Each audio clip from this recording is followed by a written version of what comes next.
Welcome back, folks. This is a live edition of Bearded Wholesome and All Things Baltimore. This is season 4, episode 10. I am back after a little bit of a hiatus working on my joint project with Josh. I'm the host, Matt Trigger. With me today is a special guest, and he is the founder of He's My Brother LLC, Shawn Felder. Shawn, thank you for joining the show tonight, man. I'm excited to talk to you.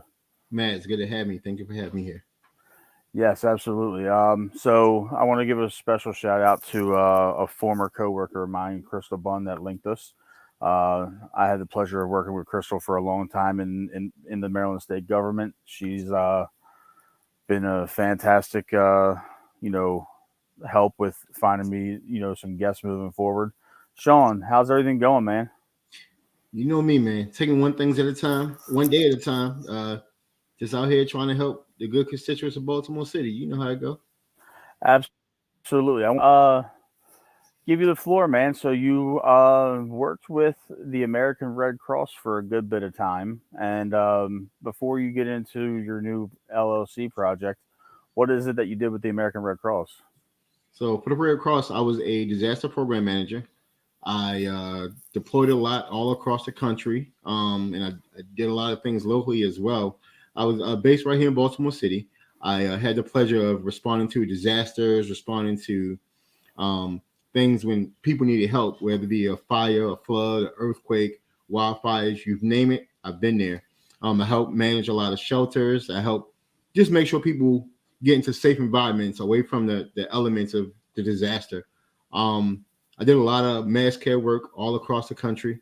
I had the pleasure of meeting a tremendous amount of people, and happy that I actually landed back in Baltimore to help do that work. That's fantastic. I'm sure that's a difficult, profession where you're in mitigating circumstances where you are in the midst of chaos for everybody that you're trying to help get their lives back together, and just to kind of manage the overall devastation of the situations. So yeah, that's something that I've never really I've had to deal with chaos in a different world, but I'm sure chaos in public is a completely different animal in itself. Yeah, I would have to agree with you. I'm not 100% familiar with. I know the world that you all used to work in, you and our great friend Crystal, but I imagine you had to deal with some difficulties as well. Absolutely. So let's get right down to it, man. You have this new LLC venture. He's my brother. So let everybody know what it is that you are doing with your new business venture. So he's my brother is a brand new LLC. I started towards the end of last year. Decided to bring it to Baltimore. He's my brother was founded uh, basically because I've learned that unfortunately there's a lot of men, young men and old, who lost the way or lost the generation like Baltimore used to be. I was born and raised in Baltimore, growing up, and we had the males had a stigma, right? We was protective. We always watched out for the community. We always, led by example, right? And continuing to grow up in Baltimore and watching the drastic changes in Baltimore City, we we're losing the men, right? Not only we're losing the men, but we're losing the respect of men, right? Right now we're in this unfortunately violent pandemic that's that's caused by a lot of men, right? So I wanted to start something that would change the stigma of the men in Baltimore City. So I started He's My Brother. He's My Brother's LLC. Um, and the mission or the gear towards He's My Brother just show men a path um, of an epic life, right? By teaching them how to live with a strong heart, a sound mind, and some calm emotions. We do that by offering different. We offer different courses, or would you say, or different teachings. We have different group settings twice a week where we teach them basic human life skills, but geared towards men. And we when we do this, we come from a not a uh, father perspective, not a husband perspective, but simply from a brother perspective, right? A lot of men don't have brothers. right? Or they do have brothers, but it may be brothers that they don't need to be following. So we come together and we become our own form of brothers by holding each other accountable, making sure that we're doing things that we're supposed to be doing, and always having each other's back. Okay, so I do have a couple questions about that. That's an interesting concept, and it's not often you see an outreach program for men in across any type of situation. And I wanted to ask you because I was doing my research. I was looking into everything a little bit some earlier today. Do you gear it towards everybody in particular, or do you hit like a certain part of the city? Do you focus on your home neighborhood? Do you make it accessible to where you're like a moving business to where you don't have like a set foundation for your meetings every week? So that's a great question. So first, let me start with the qualifiers, right? It's only two ways to qualify to come to these meetings. You have to be a male, right? You have to be between the ages of 13 and 40. That's it. Okay.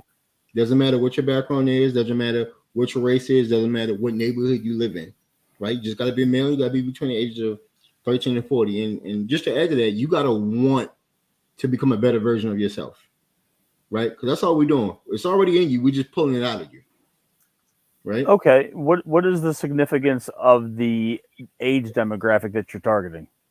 So, you know, I have elders in my life that always tell me if you haven't gotten it by 40, you'll never get it, right?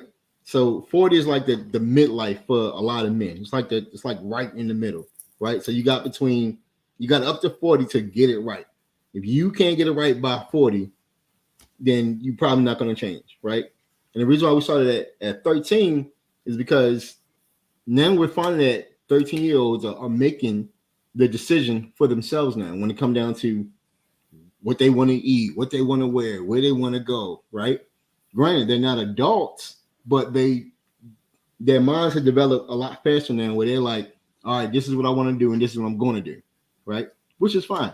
We also look at 13 because 13 is when you become a teenager, is when you become essentially a young adult. It used to be 16, but it's like around 13 age. You become a young adult. You are developing to middle school, transitioning to high school. So at this time, you should start learning how to do a few things, right? And in a minute, I'll talk about different things that we talk about during our meetings. Okay. So it's interesting that when I heard the 13 to 40 demographic, that's essentially three generations when you're talking about in the city. Mhm. And I know that this is a very difficult city to navigate now, especially for young men, because of the like you said, the violent epidemic that's been tearing through this city for years now. We're averaging a murder a day. It's not slowing down, and the thing is, you can't pinpoint it on the mayor. You can't pinpoint it on anybody because at the end of it all, it's about the family's responsibility to account for everybody that they have, and we're seeing such a trend of where younger people are getting shot and killed, and it's alarming that these kids are in middle school, high school, some are even in elementary school, and the challenges have to be different because I'm assuming you and I are not far apart in age. I'm 34 years old, and we didn't have to worry about the violence that they had to worry about when we were their age. 20 years ago, we didn't think we were going to get shot walking to school or get shot over a beef because most of the time it was just a fist fight or a little bit of a scuffle and we went about our business. What is it like having to guide this younger generation because it seems like they're lost for the most part? I would have to agree. It's challenging, but not impossible. The reason why it's challenging is because you have to want to become a better version, right? You have to want to be the better person or the better person in your family, the better person in your life, right? You have to want that. A lot of people don't want it. A lot of people, like you said, want to settle for the cliques and the gangs and the street family and the violence and the running like crazy, right? Like you said, when we grew up, we didn't have to worry about that, right? Um, which is another reason why we try to catch them at 13, because at 13 is when they start to get lost because there's nobody to guide them, right? So he's my brother was formed to help do that. That's that's admirable, and it's difficult for anybody to do that, especially in the grassroots movement in which you're doing it. Not a lot of fanfare, not a lot of political backing. You have your support system. What has it been like trying to find fellow mentors to join your cause? So that hasn't been as hard as it is to find the young men to go through the program. I come across a lot of men that I know in the city of Baltimore who has been through all walks of life, and those are the men that I encourage to come on board and help mentor the young men and the older men that are coming through this process and coming through this program.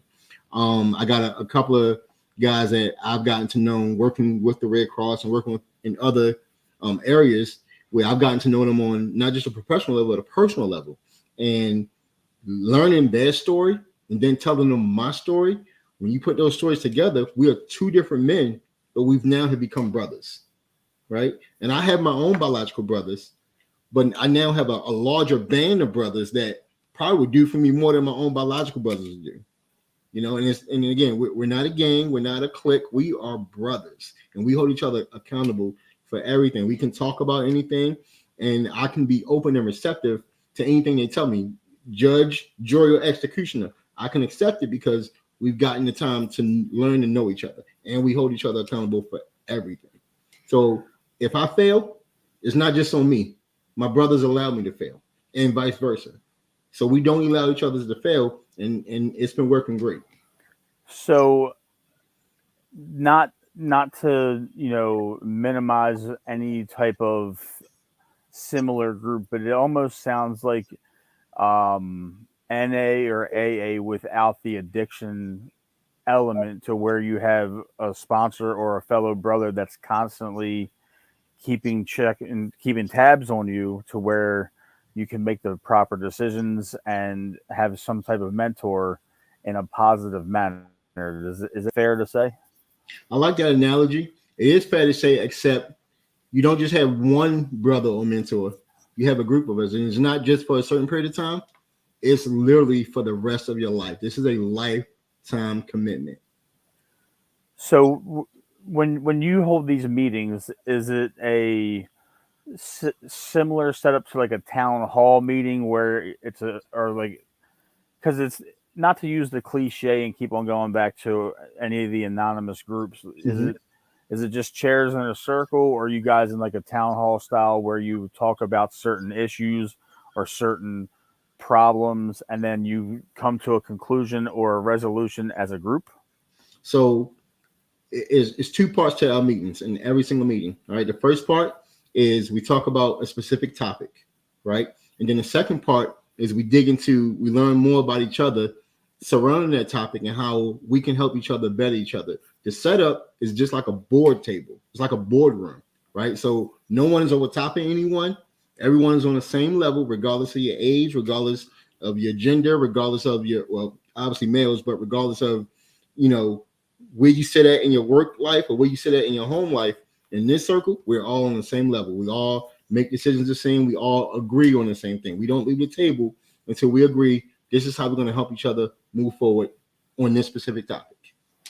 So is it just any type of? I mean, how do you decipher what topics need addressing? Because when you say that the demographic is 13 to 40, Mhm. some of the young men have issues that are school related. Mhm. Some have issues that are home related. Mhm. A 13-year-old isn't going to have the same issues as a 25-year-old, and a 25-year-old might not have the same issues as a 40-year-old. So how do you determine the topics of each meeting, to where you don't feel like you have to be there for 6 hours to let everybody air out their grievances?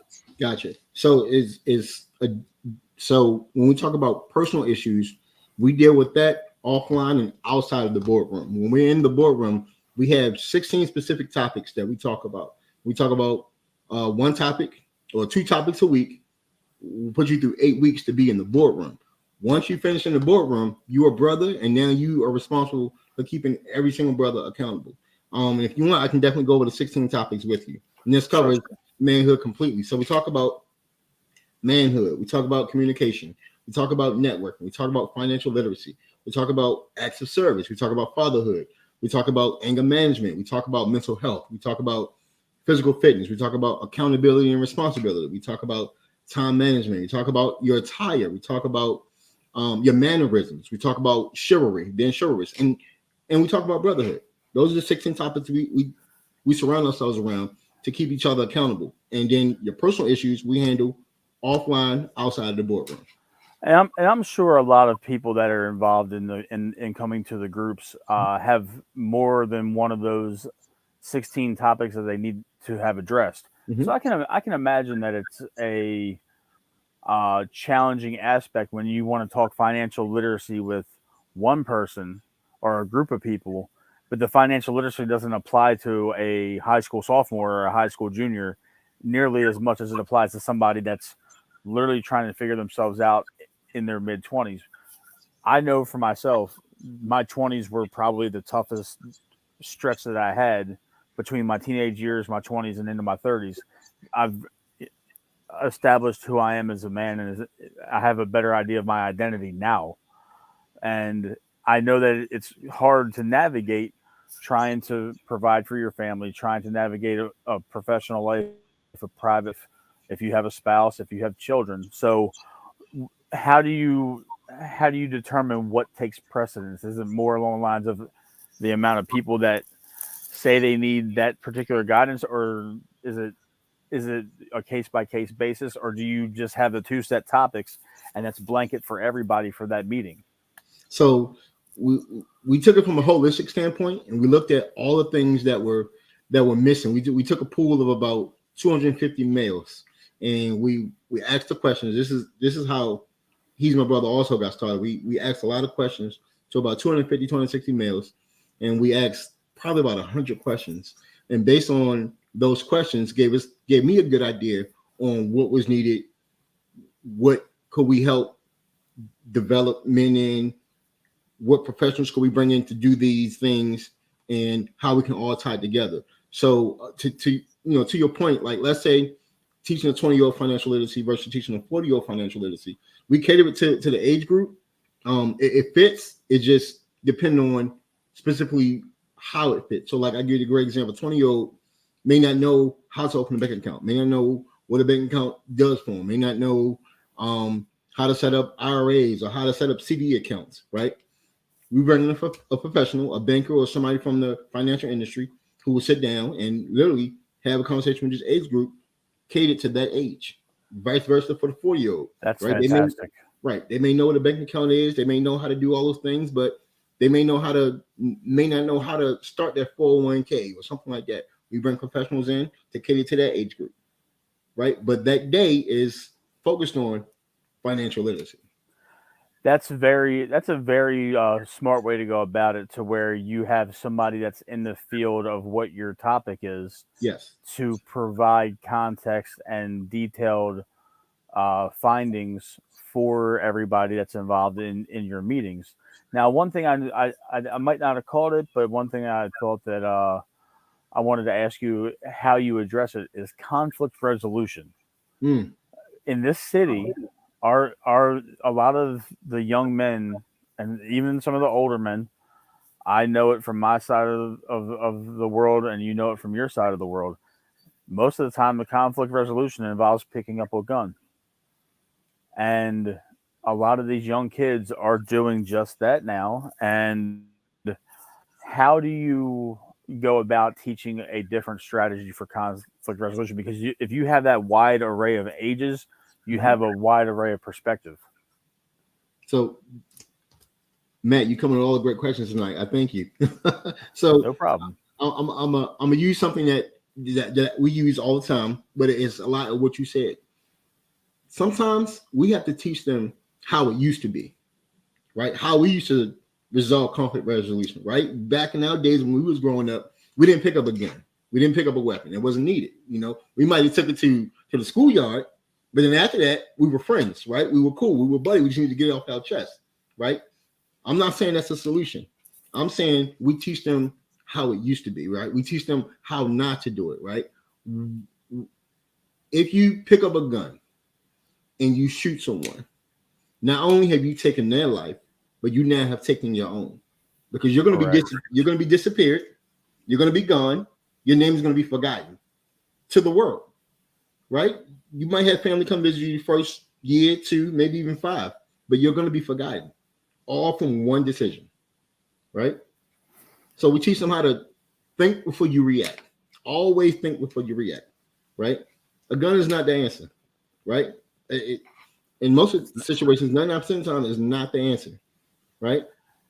It's a quick answer to those that have that mindset. So what we do, we change the mindset.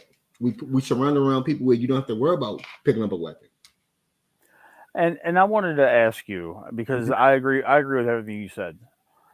The demographics that you're dealing with the tail end of pre-social media men, and now you're dealing with the young kids where there's literally a dozen, if not more, social media apps readily at their fingertips.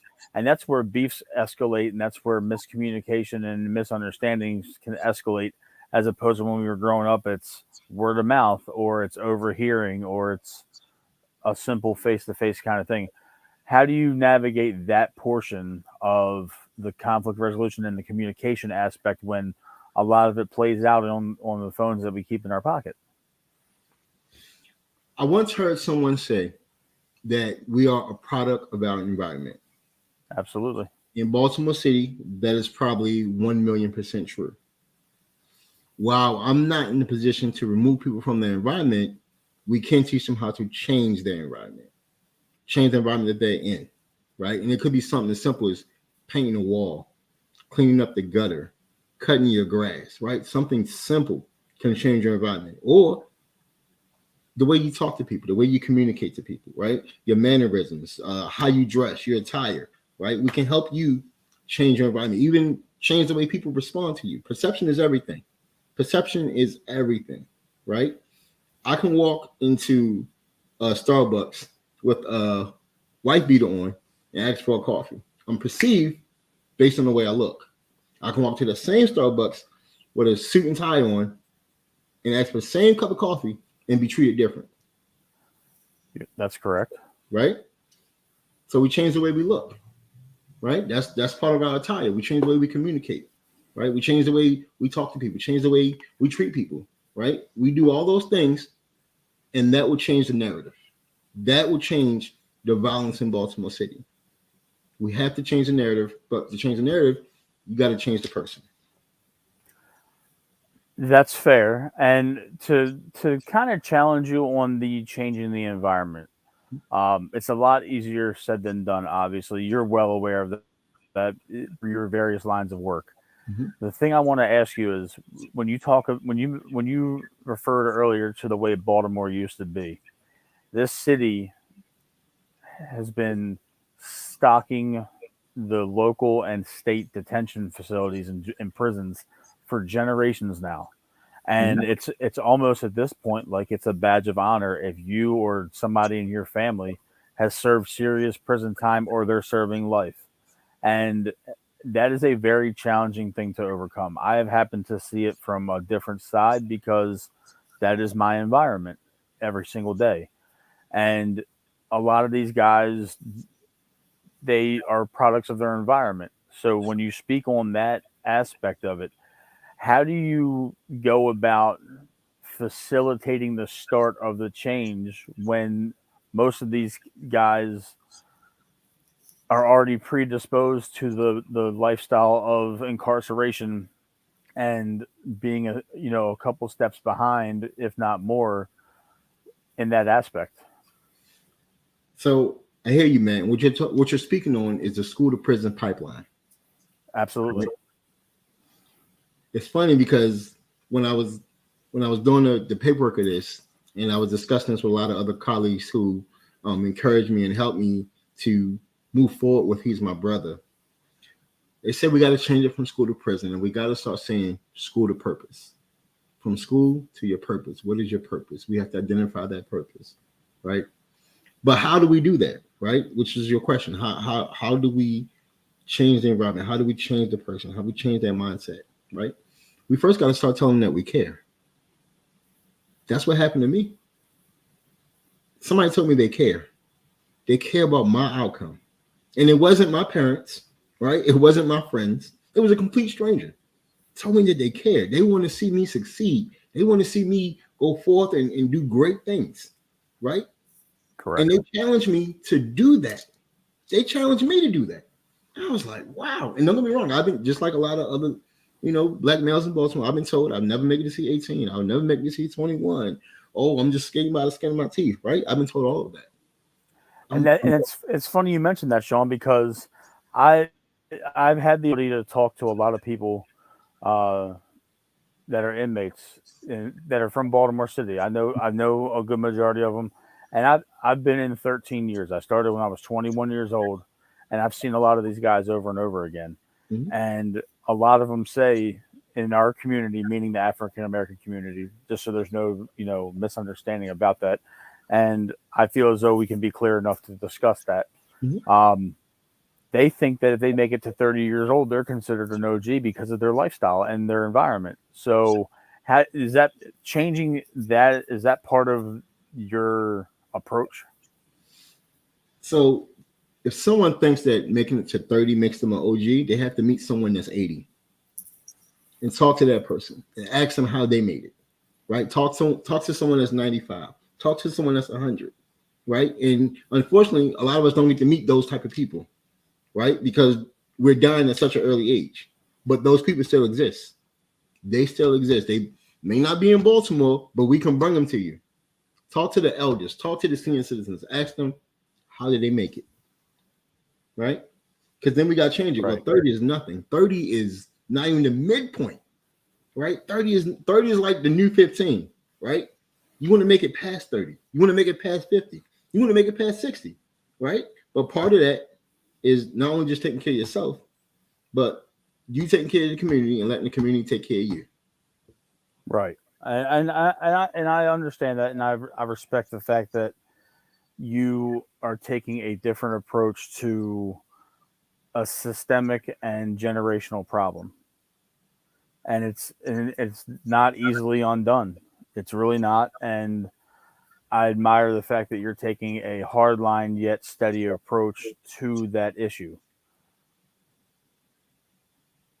One thing that I ride on the backs of some fortunate people, right? When I say fortunate people, I've never had the opportunity to meet my grandparents. They were deceased before I was born. But I learned about them through other family members. And I heard about the great things they've done, right? And I heard about the great things family members before them done, right? And I know about some great things that current family is doing, right? But then I look outside the family, right? I have a great, I like to call him a friend, but he's also a great mentor, who came into my life at 15. And he told me, he said, hey, I don't care what you do, you got to make it. You got to make it. Right? Before, I didn't understand what that meant. Now I know what that means. Right? We have to pour motivation, love, and encouragement into today's youth. We have to. And we gotta not just do it one time and push them off. We got to be consistent with it. We got to be consistent with it until they're 85 years old. We have to be. It's a reason why back in the day we used to go to Big Mama house and Pop house and everybody used to get together and play spades and have cookouts. It's the reason why that happened, because we was instilling motivation and love and encouragement to each other. That has stopped. We got to start that back again. We have to start that back again. I understand. And I'm sorry. Go ahead. No, go ahead, Shawn. I'm so sorry. Back in the day, and you may can attest to this, but the neighborhood took care of the neighborhood. The community took care of the community, right? If something happens, it was told, right? Because we know it shouldn't have happened, right? I remember if I did something wrong in school, right? If I did something wrong in school and I had to go to the neighbor's house because maybe mom was at work, the neighbor consequence gave me consequence. And when my mom got hold, my mom gave me consequence, right? And I got consequence from everybody because I was wrong. I did something wrong. The neighborhood took care of the neighborhood. The community took care of the community. That's not happening anymore. We got to bring. I'm sorry. Go ahead. I'm sorry. No, yeah, I'm just saying we got to bring that back. I can attest to that because when in my neighborhood, I wasn't running around getting in trouble, causing a whole lot of chaos. Uh, but if I did something wrong or I was somewhere where I wasn't supposed to be, and this was before the time I had a vehicle, by the time I got home, my parents already knew. And it just so happened that my parents had a mom and pop corner store in the neighborhood, and everybody knew me growing up. It was inescapable. I was damned if I did, damned if I didn't. So there was no point. And sometimes I would stand on my misinformed morals and hold tight to the lie that I was spewing. But yeah, that's totally gone now in today's society where they are there's no sense of family, no sense of community in terms of literally taking a whole village to raise somebody. Mm-hmm. It's gone, but it's not forgotten. And as long as we don't forget it, we can always bring it back. It's kind of like let's say you buy your favorite meal. You go out to a restaurant, you buy your meal, right? You don't eat it all, right? What you do? You take it home, you put it in the refrigerator, right? Right. Well, what if you got an urge for it again? What do? You take it out of the refrigerator, you pop it in that microwave, you reheat it, and there you go. You got your favorite meal again, right? You didn't lose anything, and you didn't waste it, right? Right. We didn't lose humanity. We didn't lose caring. We didn't lose loving. We didn't lose motivation, right? So let's put it in the microwave, reheat it, and bring it back. That's a good perspective. You hit the nail on the head. I try. It's not easy. So I wanted to ask you now that we've been talking about the premise and the foundation of your group, what is your overall vision, short term and long term, for He's My Brother? Hmm. Wow, man, that's a great question. So my overall vision is to see not just a better Baltimore, but a better community throughout this country, right? Because Baltimore is not the only affected city in America, right? It's tons of them, right? I just happen to live in Baltimore. I happen to be born in Baltimore. I was born and raised in Baltimore, right? So I'm gonna start at home first, and then the goal is to definitely branch this thing out, right? Branch out Absolutely. tremendously, right? Because Baltimore is not the only city that needs it, but this is where it's going to start, right? And if the model starts here, and if we bait it here and it turns out to become well, every other city may want to pick this up. And I have no problem with branching this out. I have no problem with traveling. I have no problem with engaging other men across this country, right? Because it's needed. It's needed more than just in Baltimore, right? So that's the goal. The vision behind it is to be able to walk down the street, and if I face danger, or if I face disaster, or if I come across a hurdle, or I come across a problem, guess what? I know I got a brother right there to come over and help me. Okay. So your idea is to start in your own in your own backyard, and then branching out. Okay, it's the slow and steady grind, which is always good for something to where you don't want to feel like you're growing it too quickly. And Right. you're in, and not to downplay it at all, you're still in the infant stages of Oh yes, this baby is of only this 1 year whole old yet. situation. Right. Yeah. Oh yeah. This baby is definitely not 1 year old yet. But but we gonna do it. We're gonna keep doing it. Absolutely, and I do appreciate it. Have you thought about taking your LLC and getting in front of anybody that's involved in the um Baltimore City school system? I have. I've actually thought about taking them in front of several organizations and government entities within the city. Finding out the right person to take it in front of is the challenge. you know. I understand. I mean, because there's a lot of different ways you could go. You could go to school system. You could go to the Department of Juvenile Justice. You could go Mhm. to Hickey, to where you could reach out through those intermediaries and kind of put a plant your flag in that highway of prison of school to prison pipeline. Mhm. So that it's just a curiosity thing. I know that you're in the early stages and you have big dreams and big goals for this, and this is a daunting task to venture out into.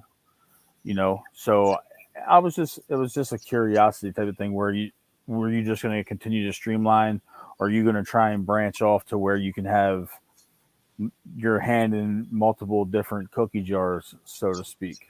Well, no, I'm definitely looking to engage any because you got to go to where they are, right? The males are in the school system, the males are in the prisons, right? The males are in the juvenile justice system, right? The males are in, Charles Hickey and different group homes across the city, across the state, right? So we definitely will go where they are. The goal is to not get them to go back where they are, especially like to prison. If I can help decrease the prison system by 1%, I've done my job. That's admirable because your vision and what you stand for could definitely be uh, a well utilized tool in the rehabilitation and reduction of recidivism, not only for the adult males but for the juveniles as well. So it was just something I wanted to ask you Mhm. because it's easy to get lost in the chaos and the stress of going in multiple different directions because you have multiple different ways you can take this organization. So that was just where I was with it. No, that's a great question. I appreciate it. And again, I'm willing to go wherever they are because we understand that a lot of people can't come to our meeting place. So will we go to them? Most definitely. Have you offered your services in a Zoom type of setting or a Skype type of setting to where you can offer your services virtually if they can't make the meeting in person? We have not, and I actually put that on hold because that was an idea. And the reason why is because we've identified that a lot of times we looked at like the pandemic time, right? And we looked at the school systems and how students were doing behind the computer, right? And I can attest that more than half our students were failing in a virtual setting. So we didn't want them to fail themselves in a virtual setting through this process. So as of right now, it's still an in-person process. If we get a high enough capacity that can agree to be attentive during the virtual setting, then we can always offer those platforms. That's interesting that you wanted to get the foundation set in person because a lot of people, through the pandemic got used to doing everything from home, whether it was work, whether it was meetings, Right. or just simply talking as friends, or for companionship. So it was that's an added element that you didn't know that you had that is now at your fingertips. But I Mhm. understand wanting to have the person to person interaction because it's a lot easier to get the feel for somebody's genuine interest in your program when they're standing in front of you and you Mhm. can read the body language, you can see the mannerisms, you can see everything associated with it. Yeah. That's it's crazy because social media and the advanced technology, you could have the reach out, but wanting to do it, your way and what you think is the right way, that's important. It really is because it's all about the unity in person as opposed to just on a screen. Right. Um, it's funny if you remember back in the day when all we had was like AOL with the guy running across the screen, right? That was it. And we, started out social media with MySpace and Black Planet. Right now, social media has gone to a completely different level. When it comes down to social media and a lot of virtual platforms, it's either doing one or two things. And this is just my opinion. It's doing one or two things. It's either taking your complete undivided attention, right? Or it's distracting you, right? Or that's true. Or you could be distracted, right? So the in-person element kind of eliminates all of that. Now, when you have it as the in-person meetings, Mm-hmm. and you say you hold a meeting, or is it 2 meetings per week? 2 meetings a week. So, how do you address any potential in the middle of those meetings to where it would need your attention? Now, I know that you have your life to live, you have your family, you have your job, you have everything that you need to do. How do you allocate resources to an individual crisis that might need your attention just a little bit more than waiting to that next meeting, or a situation that requires mentorship of a fellow brother? Gotcha. So that's a great question. The meeting is just a place to learn different life skills. If you need me or any other brother part of this, if you need us, you pick up the phone. You pick up the phone. You keep calling until somebody says, "I'm coming." Okay, I mean that's an old school approach to it, and I respect it, Mm-hmm. totally respect it, because it would just seem, I don't know what night your meetings are on by any chance, but it would just seem as though that might be a daunting task for your younger members Mm-hmm. that don't necessarily have that guidance and support at home. And does it put any strain on your life itself? I know that this is your passion, and I Mm-hmm. know that this is what you want to do. Mm-hmm. Does it ever cause collateral chaos in your life when you have to address or have to help a certain situation with what you got going on in your under your own roof? So that's a great question. And I can honestly say in my life, it doesn't. Two reasons. One, because this is a commitment. This is a lifetime commitment that I am attached to for the rest of my life. Okay. Two, because when we respond, we may not know it, but we could be saving a life. And if saving a life puts my situation on pause, my situation is not going anywhere. I just went out and saved that life. I went out and kept that person from, like you said, picking up a weapon. Well, I kept that person from going to jail, right? Well, I kept that person from doing something that could jeopardize them for a long period of time, right? That's equally important as me living my life. That's truly admirable. I just wanted to ask it from an outside perspective because I think about what we're talking about, and I correlate it to my life. I have a full-time career. I'm a father. I'm a husband. I have my obligations under my roof, and to be pulled out of that element in a high stress or a tense situation where you don't really know all the details, that can cause a lot of unnecessary, not unnecessary, but undue friction. And I don't know your family element because that's not my business, but I was just wondering what it did in terms of the family dynamic and your personal dynamic, because you now have an an unadded stress or unaccounted for stress of going to a situation or allocating another brother to go to the situation where you don't know necessarily what you're walking into. So it's funny because I did the same thing, like you said, when I worked with the Red Cross. I responded to disasters. I had no idea what I was walking into, had no idea who I was going to help. But I know when I walked in with one purpose and one purpose alone. That's to leave this place better than I found it. And that's the same thing I feel with the men that I help. I'm going to leave you in a better situation than I found you.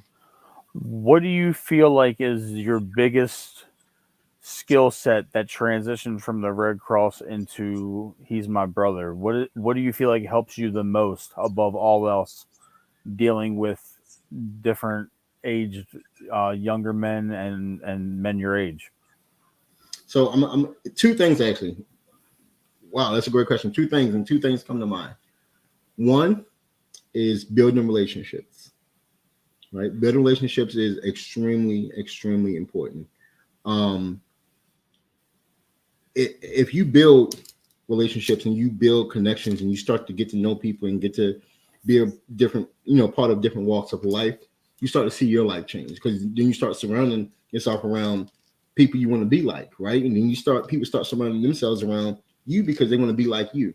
So build relationships is definitely one of them. The second one is thriving in chaos. As crazy as that sounds. Oh no, it's not crazy. I'm very familiar. Yeah, thriving in chaos. One of the things I think I do well is I listen. And then after I listen, or while I'm listening, I'm processing and I am um I am asking myself or telling myself some things that I can do to help this person as they're telling me what's going on. Um, so definitely thriving in chaos. Not that I like drama because I don't. Not that I like chaotic situations. I don't. I don't think I think a lot of men don't like the drama. Right. You But know, I remember an old folktale where if you throw a man to the wolves, he'll come out leading the pack. Right. So right? that's what we do. Throw us to the wolves, we'll come out leading the pack. That's that's a trial by fire type of situation. You know, I was curious because what you did previously for the Red Cross is handling different people of both genders and of all different economic and social backgrounds. Mm-hmm. And with this, you have to figure out the backgrounds individually, and it's not a community type of situation. Right. Has that presented any challenges to you? It somewhat. The only challenge is going into neighborhoods that may not accept you. Right. That's the only challenge. Other than that, approaching someone, telling them about what we do, and trying to get them to come on board, it's been okay. Is don't get 100% yeses, but we don't get 100% nos. You know, but a lot of times we found that the direct approach may not be so easy because a lot of people don't want to hear what you got to say. But someone that's close to them, someone that loves them, someone that cares about them, may want to hear it. So we use that person to wheel them in. That's a great approach, and I'm so thankful that you have started something like this because, like I told you, like I said earlier in the show when we first started, there's not many of these groups that are specifically catered to men, and I want to thank you, Shawn, for coming on the show. It's been a great chance of it's been a great experience getting to know you and what you're about, and I really appreciate you coming on and sharing your story and your LLC. Shawn, before I let you go and we do go off air, where can everybody find you on social media? So on all our social media platforms, real simple. Every single handle is the same. You type in at I got my brothers. Everything is I got my brothers. Social, Twitter, Instagram, Facebook. Everything is I got my brothers. Okay. You also call us 410-775-6220. Again, that's 410-775-6220. Or you can email us at info@igotmybrothers.com. Again, that's info at igotmybrothers.com. Matt, thank you so much, man. You are a true blessing. It's not a problem, man. I was excited to learn about this and you know expand my horizons in terms of different LLCs and entrepreneurial aspects and community your community outreach at the core. And it's always nice to have folks come on and share their story. And I can't wait to see you grow. I'm so thankful that Crystal introduced us to each other, and hopefully this is the first of many situations where you can help people out. Most definitely, most definitely. I thank you for allowing your platform to help this expand and help this, reach the millions of people you touch. So I appreciate you, and big shout out to Crystal, because I had one phone call with her and she was like, "I'm gonna connect you." I was like, "All right, cool, great." So, Matt, thank you so much. I can't thank you enough, man. No problem. That'll wrap our show. Shawn, can't wait to have you back on, man. I look forward to it.